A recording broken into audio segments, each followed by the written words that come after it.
Ya, kembali lagi bersama saya, Yuwono Bangunagoro dalam Algorithm Suite Bangunagoro.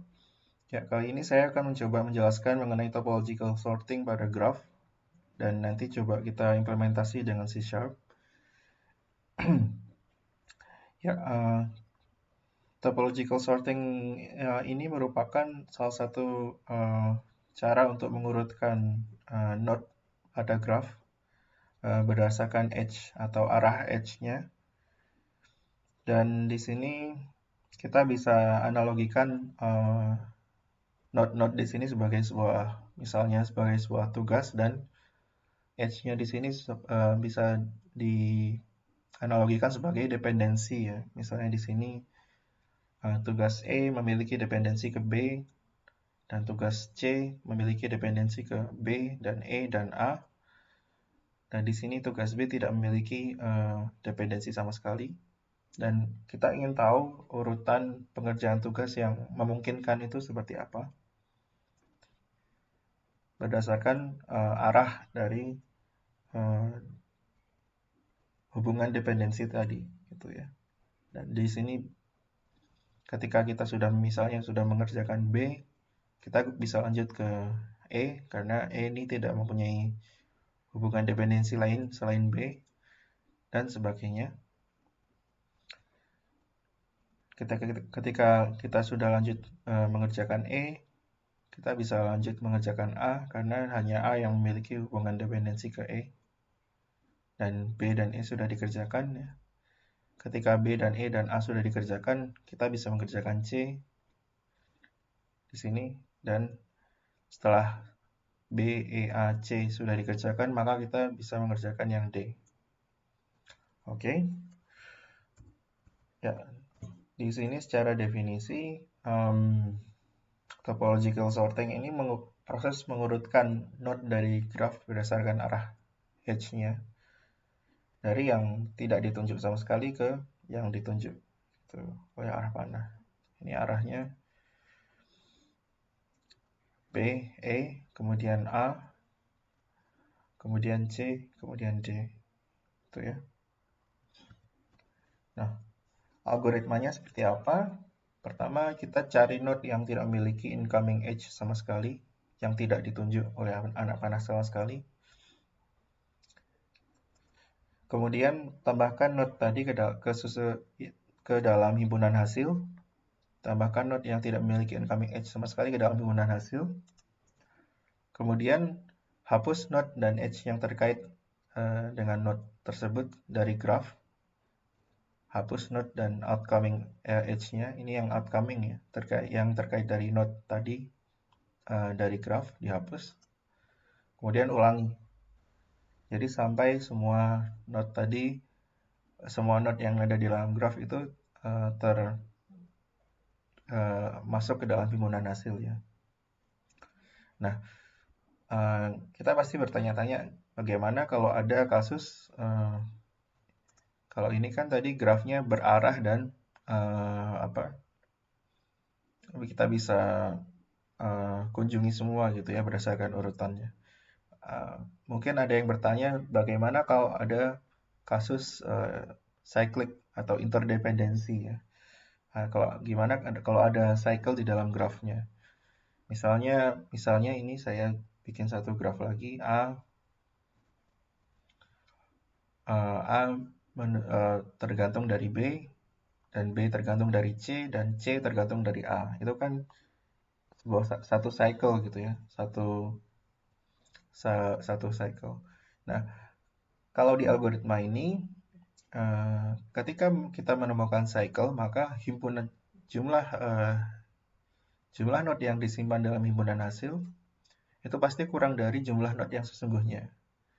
Itu misalnya A tergantung dari B, B tergantung dari C, dan C tergantung dari A. Itu jumlah node sebenarnya ada 3, dan yang ada di himpunan hasil pasti kurang dari itu. Maka di sini kita juga bisa mendeteksi cycle dari satu graph.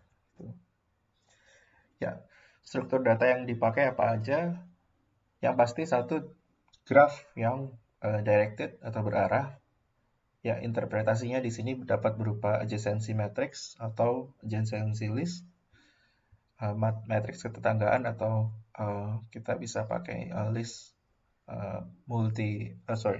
multi-linked list untuk menyimpan tetangganya, menyimpan node dan tetangganya, sorry. Kemudian kita bisa juga pakai interpretasi lain. Dan selanjutnya kita memerlukan stack untuk keperluan traversal. Kita memerlukan stack untuk menyimpan node-node yang tidak memiliki incoming edge sama sekali. Kemudian kita juga memerlukan map untuk menyimpan node dan jumlah incoming edge-nya dalam proses traversal. Oke.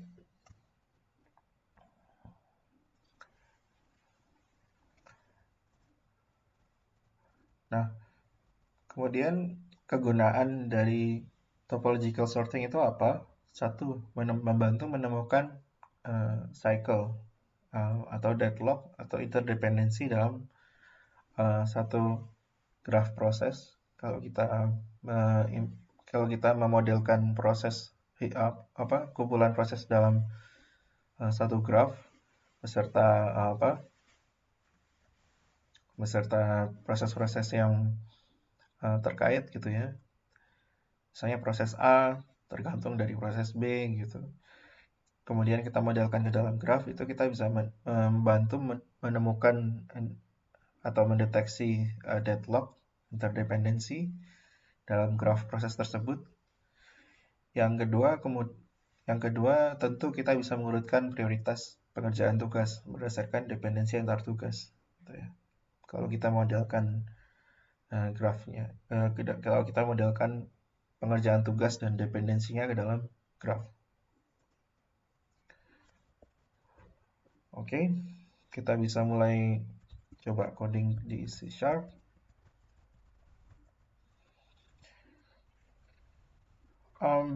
Di sini saya mau mencoba memodelkan graph menggunakan dictionary ya.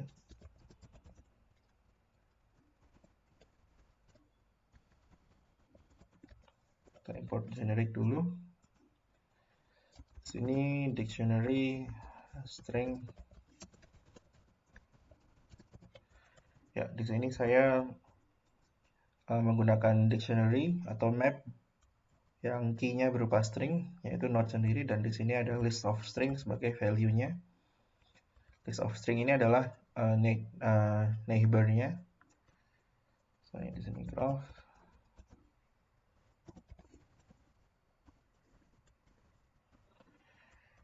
Kalau dilihat dari graph tadi,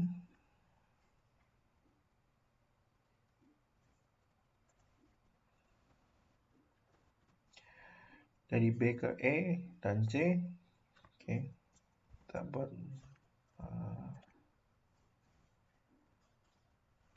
sini, graph add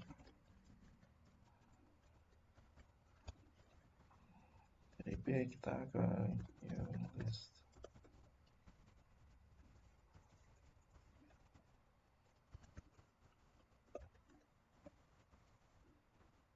Oke.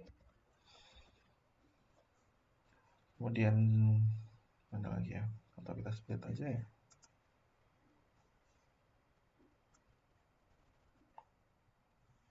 Oke, dari E bisa ke A dan C. Kita bisa copy di sini.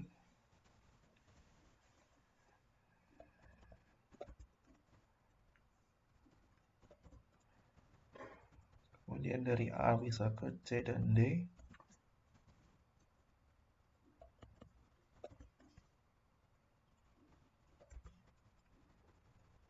Kemudian dari C bisa ke D.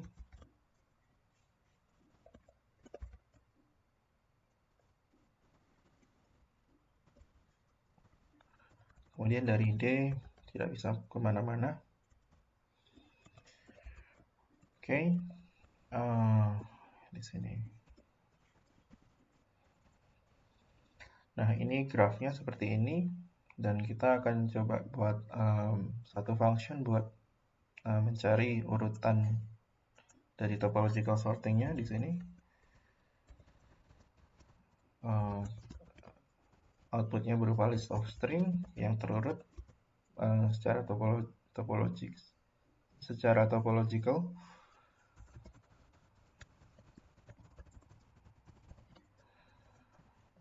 Inputnya berupa graph, berarti dictionary, string, dan list of string.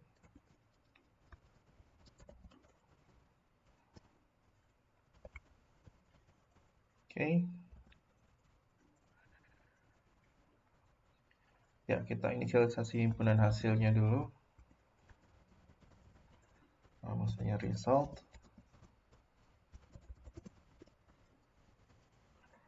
Kemudian di akhir ini kita return result. Oke. Nah, pertama kita di sini perlu menyimpan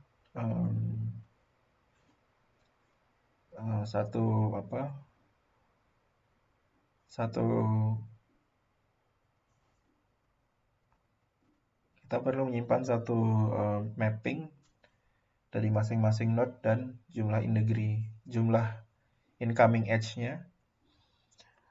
Misalnya di sini saya mau coba pakai dictionary lagi, string node dan jumlah incoming edge-nya menggunakan integer. Dictionary of string integer, misalnya in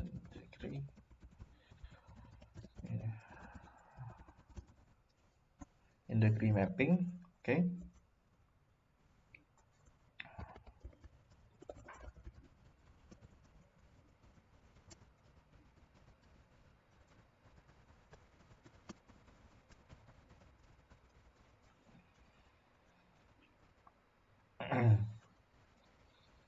Kita di sini inisialisasi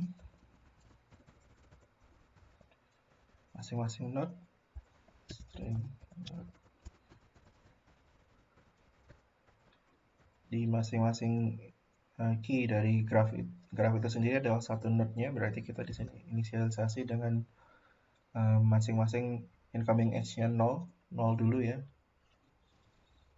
Berarti di sini integrity mapping dot add node 0. Oke, di sini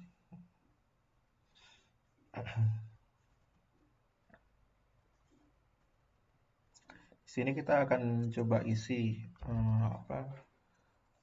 count incoming edges of each node. Di sini saya coba pakai integer temporary count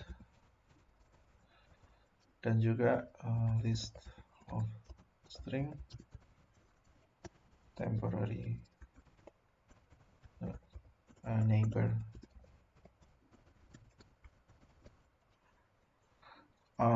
Di sini kita akan mencoba menghitung masing-masing node itu jumlah incoming edge-nya ada berapa dari graph yang sebagai input tadi. Oke, kita traversal, kita kunjungi masing-masing node-nya.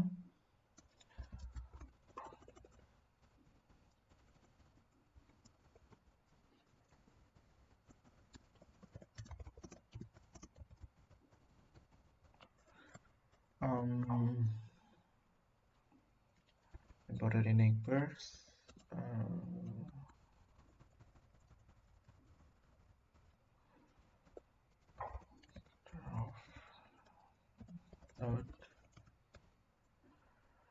Oke, dari masing-masing tetangganya kita hitung ya. Kita tambahkan satu incoming edge-nya. Oke. Misalnya dari B ke E dan di sini dari B ke A dan di sini dari B ke E dan C. Jadi incoming edge-nya E ini kita tambahkan 1 dan incoming edge-nya C kita tambahkan 1. di dalam in degree mapping tadi. Oke.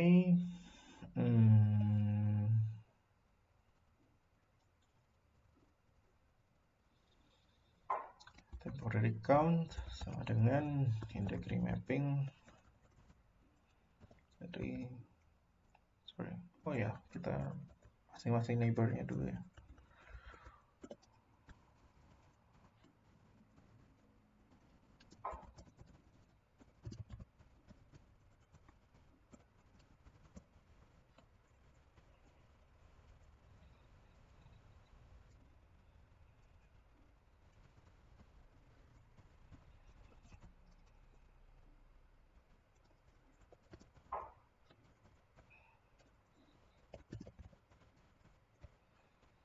Temporary count-nya kita dapetin dari in degree mapping dari masing-masing neighbor. Kemudian kita tambahkan 1. Kemudian, nah ini kita update in degree mapping-nya. Kita kalau di C# itu untuk mengupdate value itu kita harus remove dulu satu key dari dictionary, kemudian add ulang dengan value yang baru. Jadi in degree mapping remove neighbor in degree mapping dot add neighbor,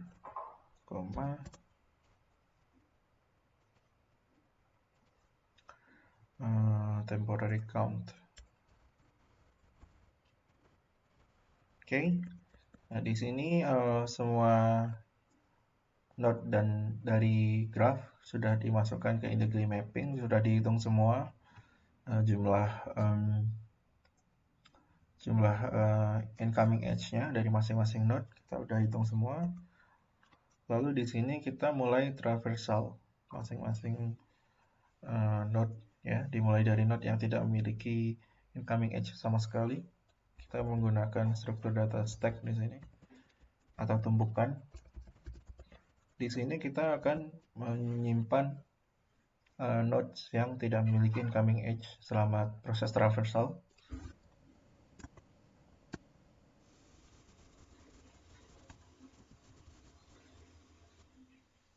Nah, kita mau isi dulu stacknya sebelum proses traversal. Kita mau isi dengan dengan node yang tidak memiliki incoming edge sama sekali. Di sini for each string node in graph keys.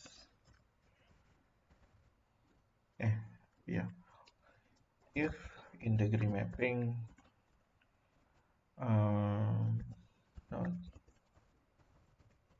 maka node incoming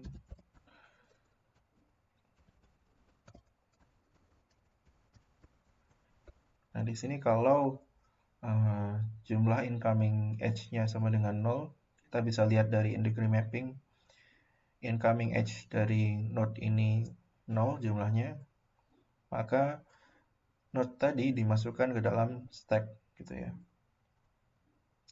Oke. Nah, di sini kita mulai traversalnya. While no incoming dot. Nah, selama isi di dalam stack ini, selama stack ini punya isi, maka kita akan menjalankan main loop ini di sini.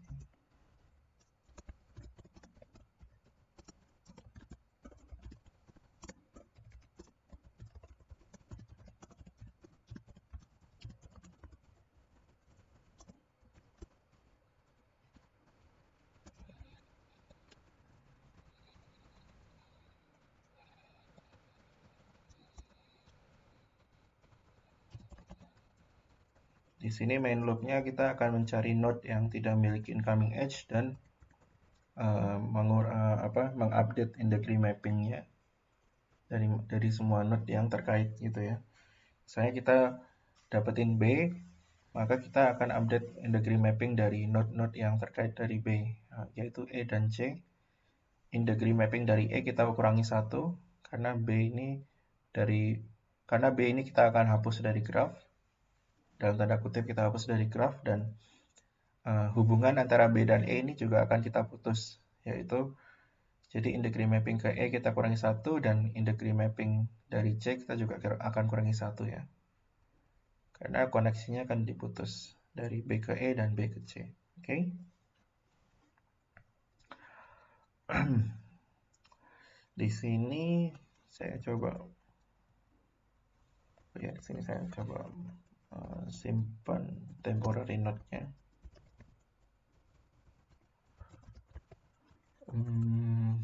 Temporary node sama dengan incoming pop. Kita dapatkan satu temporary node. Kita bisa ketika node itu tersimpan di dalam stack, maka kita bisa ambil node-nya, kita ambil dari stack, benar-benar ambil dari stack. Dan di sini ada method pop, yaitu remove and returns the object from the top of the stack. Ya, kita ambil dari tumpukan, kemudian value-nya kita masukkan ke dalam temporary node, dan temporary node ini bisa kita masukkan ke dalam langsung ke dalam himpunan hasil ya. Jadi jadi stack ini benar-benar menyimpan node yang sudah tidak punya incoming edge sama sekali. Oke. Kita bisa masukkan ke dalam himpunan hasil di sini.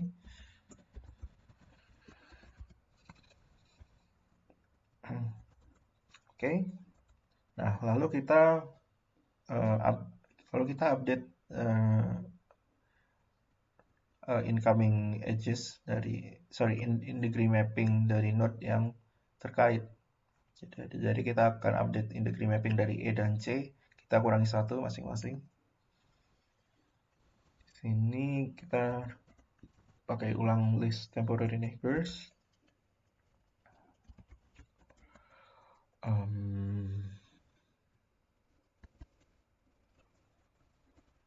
Kita dapetin listnya E dan C tadi.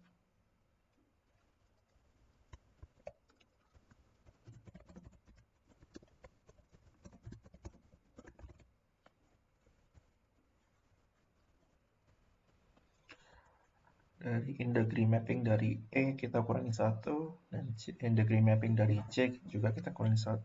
Jadi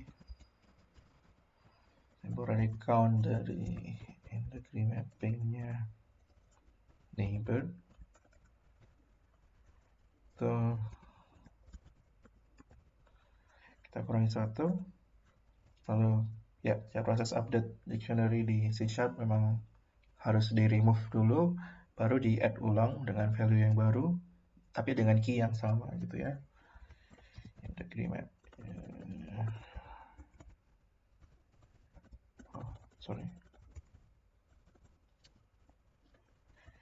In degree mapping dot remove neighbor.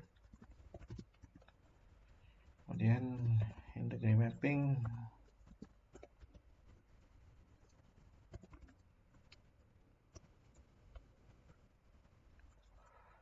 Oke.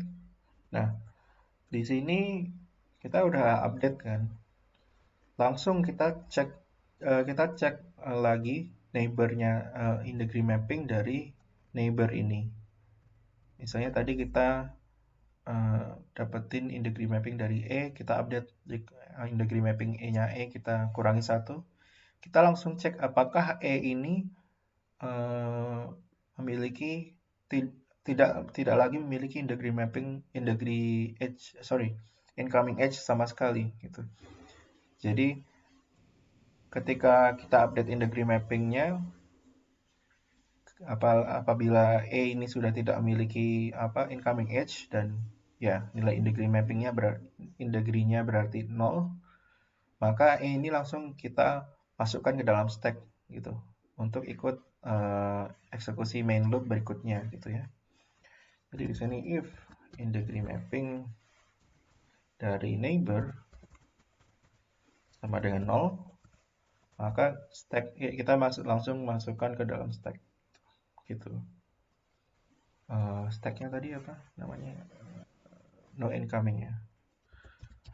controlling.push neighbor. Oke.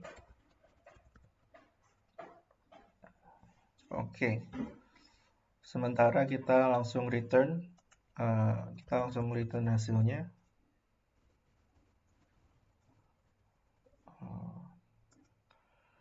Oke.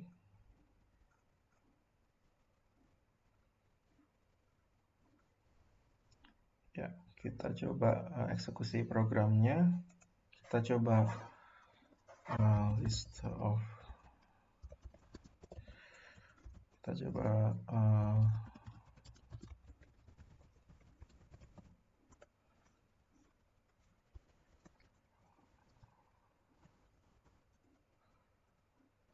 graph.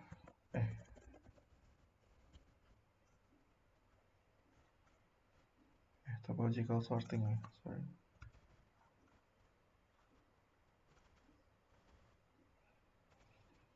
Oke, lalu kita coba print.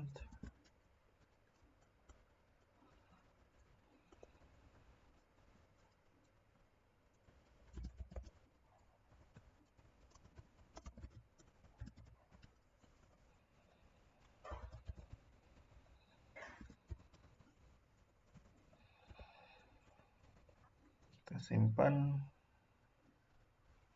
Kita eksekusi. Ya, hasilnya B, E, A, C, D. Apakah sama? Ya, B, E, A, C, D. Ya, sama. Oke. Kemudian kita coba pakai satu graph yang sifatnya cyclic gitu ya.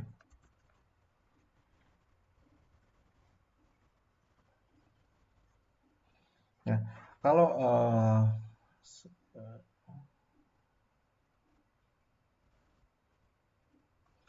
graf yang sifatnya cyclic, kita coba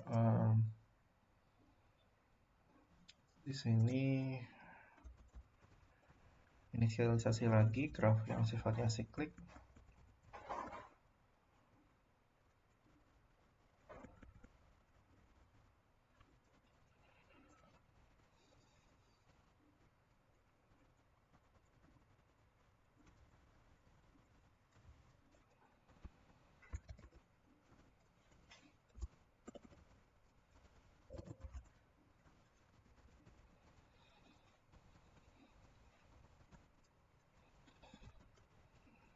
Dari A bisa ke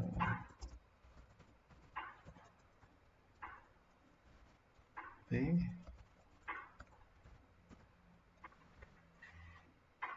dari B bisa ke C,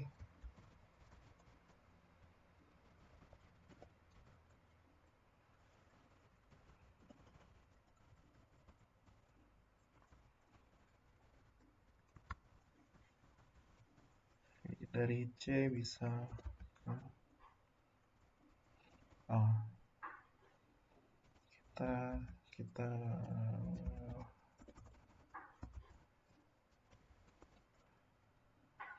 coba ordering yang cycle.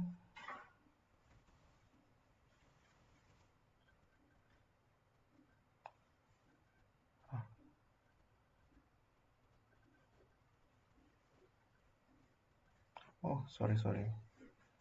Ini harusnya graph cycle ya. Maaf.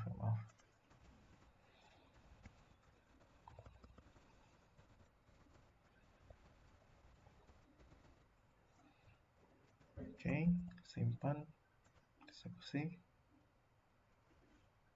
Nah, ya.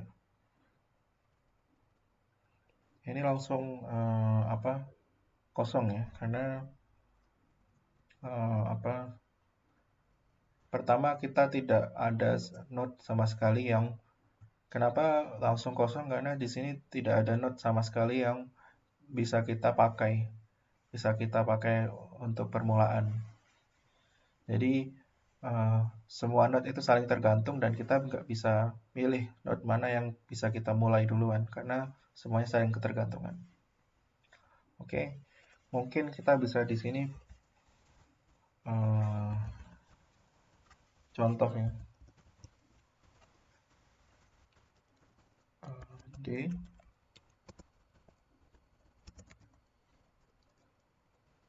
D bisa ke A. Nah, ini kita bisa, nah ini di sini kita bisa mulai dari D, ya. Tapi ke A-nya itu nggak bisa karena semuanya A itu tergantung dari C, gitu kan.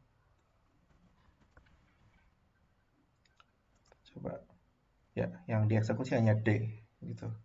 Jadi ketika ada cycle pasti jumlah node yang ada di dalam topological ordering itu kurang dari jumlah node yang sebenarnya. Gitu. Node yang sebenarnya ada 4, tapi karena ada cycle A, B, C ini, yang dieksekusi hanya node yang D, yang tidak memiliki dependensi sama sekali. Oke? Ya, sekian dari saya. Kurang lebihnya mohon maaf. Semoga mencerahkan teman-teman ya mengenai topological sort itu apa dan kegunaannya juga. Kalau teman-teman suka dengan videonya bisa di like dan subscribe ke channel saya untuk mendapatkan video-video yang bermanfaat berikutnya. Sekian dari saya, terima kasih, bye.